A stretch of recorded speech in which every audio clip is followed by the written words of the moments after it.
నా సినిమాలను నేనే చూడను అంటూ నాటి పవన్ కళ్యాణ్ అనేది ఒక ప్రెస్ మీట్లో అయితే చెప్పాడనమాట. కానీ నేటి డిప్యూటీ సీఎం అయ్యాక వినాలి, వీరమల్లు చెప్తే వినాలి అంటూ తన సినిమాకి తానే ప్రమోట్ చేసుకుంటూ రంగంలోకి అయితే దిగేశాడనమాట. ఎక్కడ నెగ్గాలో కాదు, ఎక్కడ తగ్గాలో తెలిసిన రియల్ పొలిటీషియన్ అనిపించాడు ఆయన. కొందరి వాడనే ముద్ర రాజకీయాల్లో చెల్లుతుందేమో కానీ సినిమాల్లో మాత్రం అందరి వాడు అనిపించుకునే నిర్మాత జోబులకి చిల్లు పడకుండా ఉంటుందనే వాస్తవాన్ని గ్రహించి స్వయంగా వీరమల్లు ప్రమోషన్కి అయితే సింగల్గా దిగాడనమాట మన డిప్యూటీ సీఎం గారు, పవర్ స్టార్ గారు. సో తాను దిగడమే కాదు, జన సైనికుల కూటమి కార్యకర్తలతో గ్రామము మండల స్థాయిలో ర్యాలీలు అయితే చేయించి మరీ ప్రమోషన్ చేయించింది వీరమల్లు. విజయంపై గట్టిగానే గురిపెట్టారు ఆయన. సో ప్రమోషన్స్లో వీక్స్ అని ముద్రపడ్డ పవర్ స్టార్ వీరమల్లుతో పీక్స్ అనిపించి మరో ట్రెండ్ అయితే సెట్టర్ అనిపించారు. సో వినాలి వీరమల్లు చెప్తే వినాలి అన్న హరిహర వీరమల్లు ఏం చెప్పాడో, ఏం వినిపించాడో ఈ రివ్యూలో చూసేద్దామా? So welcome to shoot and show. నేను మై ఫ్రెండ్స్ విజయ్ని.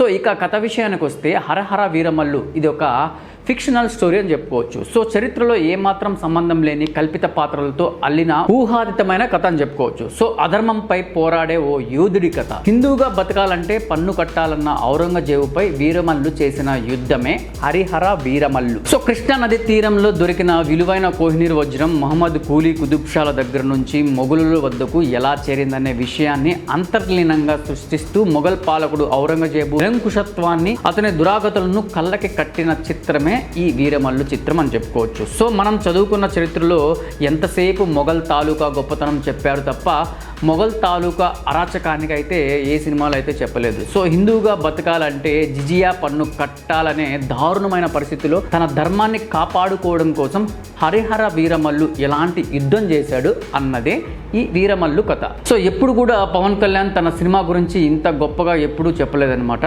సో విడుదలకు ముందు కూడా కనీసం తన సినిమాని ప్రమోట్ కూడా చేసుకోలేదు. కానీ వీరమల్లు సినిమాలకైతే ఫుల్ ఎఫర్ట్ అయితే పెట్టాడనే చెప్పుకోవచ్చు. సో అంతేకాదు ఈ సినిమాకి ఎంతో నలిగిపోయారని కూడా చెప్పుకోవచ్చు. వీరమల్లు ఎన్ని రికార్డులు బదులు కొడుతుందో కూడా చెప్పలేదన్నాడు మనోడు. సో పవన్ కళ్యాణ్ ఈ కాన్ఫిడెన్స్ చూసిన తర్వాత వీరమల్లుకు ఏదో చేయబోతున్నాడనే నమ్మకం అయితే మన ఫ్యాన్స్కి అయితే కలిగింది. కానీ ఈ సినిమా అవుట్పుట్ చూస్తే మాత్రం ఊరించి ఉసురు మనిపించారని అనిపిస్తుంది అయితే నాకైతే. ముఖ్యంగా పవన్ కళ్యాణ్ సినిమా ఆయన ఫ్యాన్స్ ఎంతలా ఆదరిస్తారో, ఇంకెంత ప్రేమిస్తారో, ఆయన కెరీర్లోనే బిగ్గెస్ట్ ఫ్లాప్ సినిమాలను కూడా రిలీజ్ చేస్తే హౌస్ఫుల్ చేసిన మన చరిత్ర ఎంతో ఉంది. సో ఎవరు ఏమనుకున్నా కూడా ఫ్యాన్స్కి మాత్రం పవన్ కళ్యాణ్ సినిమా ఎలా ఉన్నా నచ్చేస్తుంది. సో వీరమల్లు సినిమా ఫస్ట్ హాఫ్లో కొన్ని సీన్లు, పవన్ కళ్యాణ్ ఎంట్రీ, భారీ ఎలివేషన్స్ ఫ్యాన్స్కి అయితే పిచ్చెక్కిచ్చేస్తుంది. మరి ఫ్యాన్స్ కాకుండా మిగతా వాళ్ళు పరిస్థితి ఏంట్రా అనుకుంటే వాళ్ళు చేసే ఉత్సాహానికైతే వీళ్ళకు ఉర్రెత్తిక్కిస్తుంది అనమాట. వీళ్ళేంద్ర వీళ్ళు పవన్ కళ్యాణ్ ఇంత పడి చచ్చిపోతున్నారు అనే టైప్లో మిగతా ఫ్యాన్స్ అయితే వాళ్ళని చూస్తూ ఎంజాయ్ చేస్తూ ఉంటారు అనమాట. మొత్తానికైతే వీరమల్లు పవన్ కళ్యాణ్ యాక్షన్ ఫీస్ట్ అందించారని చెప్పుకోవచ్చు. అందులో సందేహమే లేదు. సో ఒక రకంగా చెప్పాలంటే తన శక్తిని మించి పనిచేశాడు ఈ సినిమాలో. కానప్పుడు పవన్ కళ్యాణ్ మిగతా స్టార్ హీరోల మాదిరిగా తాను నటనలో శైర విహారం చేయలేనని, డ్యాన్సులు చేయలేనని, యాక్షన్ ఎపిసోడ్లు అంత మాత్రమే చేస్తానని పబ్లిక్గానే ఒప్పేసుకున్నాడు.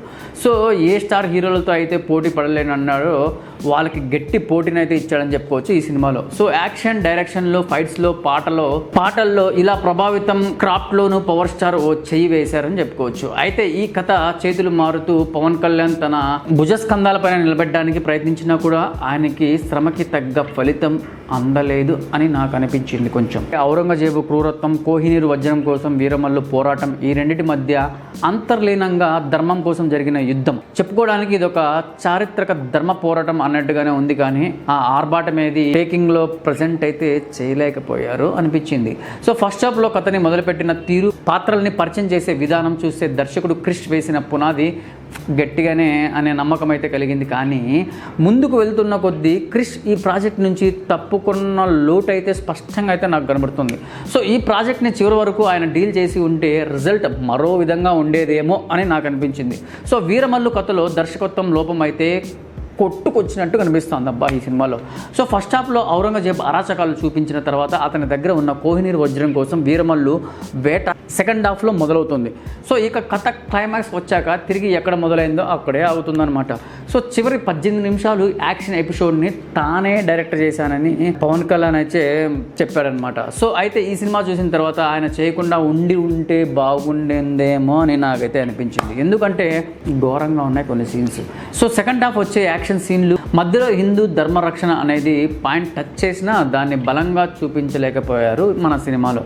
సో కోహినూర్ వజ్రంతో మొదలైన వీరమల్లు కథ ట్రాప్ తప్పి సనాతన ధర్మం వైపు వెళ్తుంది. పోనీ అక్కడైనా ఏమైనా ఉందా అంటే క్లైమాక్స్లో ఔరంగజేబు వీరమల్లు తలబడే వరకు తీసుకుని వెళ్ళి ఎండ్ కార్డ్ వేసి పార్ట్ 2లో చూసుకుంటారా అని చెప్పేసి వదిలేశాడనమాట.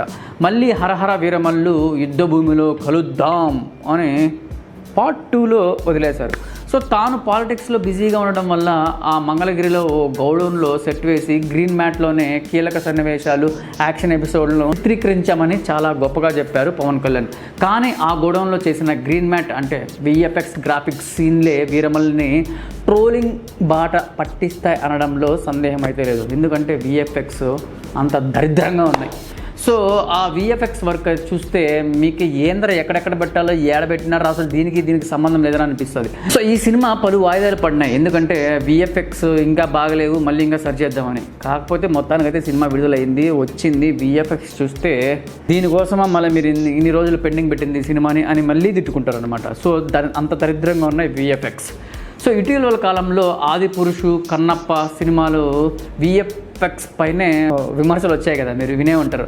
వీరమల్లుకు వాటికేం తక్కువ కానంతగా నాసి రకంగా ఉంది.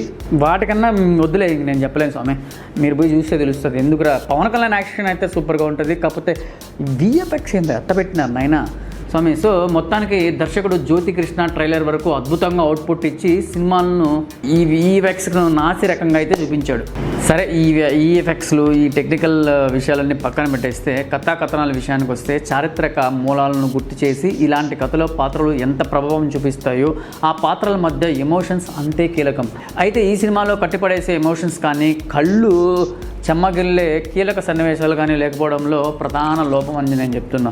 తెరపై పవర్ స్టార్ కనిపిస్తున్నాడు, భారీ తారాంగణం ఉంది, భారీ డైలాగులు పడుతున్నాయి, యాక్షన్ ఎలిమెంట్స్లు ఉన్నా కూడా లోపం ఏదో వెంటాడుతూనే ఉంటుంది. సో ఇందులో బలమైన భావోద్వేగాలు లేకపోవడం. సినిమా స్టార్టింగ్లోనే దొరగారి కళ్ళలోకి కళ్ళు పెట్టి నేనొక్కడినే కాదు నా వాళ్ళంతా చూడాలి అని వీరమల్లు రొమ్ము విరుచుకొని నిలబడే సీన్ గూబ్స్ బంప్స్ అయితే తెప్పిస్తుంది అనమాట. ఆ తరహాలో ఎంగేజింగ్గా అనిపించే సీన్ల కోసం ఎదురు చూడాల్సిన పరిస్థితి ఈ సినిమాలో వచ్చిందనమాట. పాత్రల పరంగా వీరమల్లు పవన్ కళ్యాణ్ చాలానే కష్టపడ్డాడని అనిపించింది.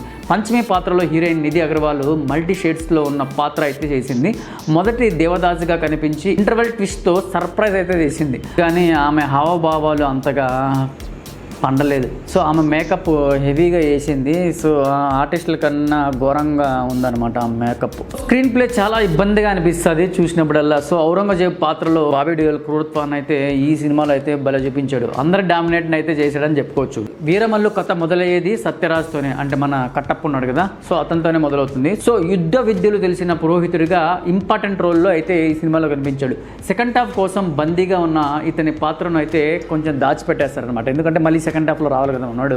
సో వీరితో పాటు సునీల్, నాజర్, సుబ్బరాజ్, సచిన్ ఖడేకర్, అనుపమ్ ఖేర్, నోరా ఫతేహి, నర్గస్ ఫక్రీ, అనసూయ, ఇలా చాలామంది నటీనటులు వాళ్ళ పాత్రలు వాళ్ళు చేసుకుంటూ పోయారు. కానీ పర్లేదు అనిపించింది. సో ఎంఎం కీరవాణి తన సొంత సినిమాల కంటే అంటే రాజమౌళి సినిమాలకి కొట్టినంత బాగా బయట సినిమాలకు మ్యూజిక్ అయితే ఇవ్వరనే టాక్ అయితే ఉంది. తెలుసు కదా, వాళ్ళ సినిమాలు రాజమౌళి సినిమాలకైతే దిబిడే. కాకపోతే ఈ సినిమాలో చూద్దాం ఎలా ఇచ్చాడని మీకు చెప్తా ఉండు. వీరమల్లు సినిమాతో ఆ టాక్ని చెరిపేసుకోవాలనే ప్రయత్నమేమో కానీ తన నేపథ్య సంగీతంతో అయితే నార్మల్ సీన్లకు కూడా హై రేంజ్ తీసుకొని వెళ్ళాడని చెప్పుకోవచ్చు. సో ముఖ్యంగా క్లైమాక్స్ వార్ సీన్కి మొత్తం బాధి దెబ్బినాడు. సో వీరమల్లుకి కీరవాణి మ్యూజిక్కే బ్యాక్ బోన్ అని చెప్పుకోవచ్చు. సాంగ్స్ పర్లేదు, మరీ గుర్తించుకొని మళ్ళీ మళ్ళీ పాడుకునేంత గొప్ప మ్యూజిక్ అయితే ఈ సినిమాలో ఇవ్వలేదు. బ్యాక్గ్రౌండ్ అయితే బాగానే దంచినాడు. సో పవర్ స్టార్ కోసం చాలానే పవర్ఫుల్ డైలాగులు అయితే వినాలి ఈ సినిమాలో. సో వీరమల్లు చెప్తే వినాలి అనిపించే డైలాగులు ఇన్నున్నాయి. ఈ సినిమా రన్ టైం భారంగా అనిపిస్తుంది. పార్ట్ 2 కోసం కథని సాగదీస్తూ ఉంటుంది. సో సినిమాటోగ్రఫీ, గ్రాఫిక్స్ జోడిద్దుల ప్రయాణం లాంటిది. So S Gnanashankar Manoj Paramahamsa camera work బాగానే ఉంది, కానీ గ్రాఫిక్స్లో చాలా కొట్టి పారదెబ్బినారు. సో 80% గ్రీన్ మ్యాట్ షాట్లే కావడంతో విజువల్స్ కోసం ఎంత చెప్పుకుంటే అంత మంచిది రా స్వామి నాయన. వెనకాల గ్రీన్ మ్యాట్ పెట్టేసి ఏదేందో పెట్టేసినారు, అసలు సంబంధమే లే. సో ఓవరాల్గా ఈ సినిమా గురించి చెప్పాలంటే వినాలి, వీరమల్లు చెప్తే వినాలి. కాకపోతే అక్కడ వినడానికి ఏం లేదబ్బా. పోనీ చూడ్డానికి ఏమైనా ఉందంటే విఎఫ్ఎక్స్ చూస్తేనే నాకు మండింది. మీరు పోయి చూస్తే మీకు కూడా మండుతుంది. కాకపోతే పవన్ కళ్యాణ్ అయితే వన్ మ్యాన్ షో అయితే సూపర్గా చేశాడు, విఎఫ్ఎక్స్ చెడదొబ్బారు. సో మీరు ఈ వీరమల్లు సినిమాని నిన్న చూసినట్లయితే, అంటే నిన్న 9:30కి రిలీజ్ అయింది కదా, చూసినట్లయితే సినిమా ఎలా ఉందో కామెంట్ తెలపండి. ఈరోజు వెళ్ళే వాళ్ళు ఎంత ఎగ్జైట్మెంట్గా చూస్తున్నారో కింద కామెంట్లో తెలపండి. నెక్స్ట్ రివ్యూలో మళ్ళీ కలుద్దాం. This is prince Vijay.